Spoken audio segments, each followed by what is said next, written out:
तो संस्कृत का एक श्लोक याद आता है और सुना भी हमने बहुत बार है, लेकिन ये हमारे सर के लिए सही में लागू भी पड़ता है। गुरु ब्रह्मा गुरु विष्णु गुरुदेव महेश्वरा गुरु साक्षात परम ब्रह्मा तस्मै श्री गुरुवे नमः।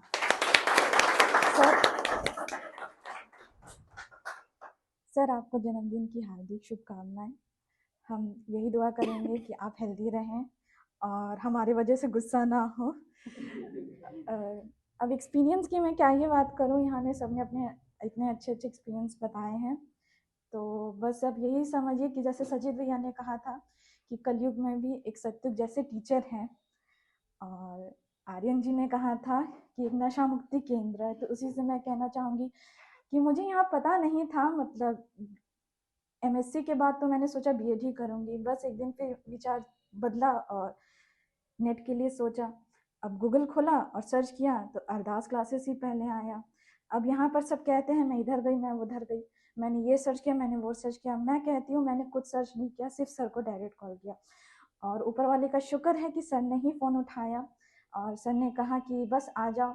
उनका इतना कहना कि आ जाओ और मेरा दिल्ली आ जाना, तो आप इसी से समझ सकते हैं कि कितना विश्वास होगा। हाँ, सर का विश्वास एक दो बार मेरे को लेके डगमगाया कि ये करेगी कि नहीं करेगी। लेकिन फिर एक दिन सर ने यही नए कोचिंग के उद्घाटन के कुछ ही दिन बाद मुझे बहुत ज़ोर से डाँट दिया था। लेकिन मैं बुरा नहीं मानी, क्योंकि मुझे पता था कि मेरी गलती है। और कैसे कहूँ कि मम्मी-पापा को पहली बार छोड़ के आना और सर के एक गार्डियन के रूप में उनका रहना, तो उनका बातें मुझे बुरा नहीं लगा। हाँ, ये था कि सर ने जो डाँटा, वो तो मेरे भले के ही लिए डाँटा। और मुझे पहली बार दिल्ली आके महसूस हुआ और पता चला कि मेरी आवाज़ अच्छी है। और सर ने कहा था कि करिए बस आप।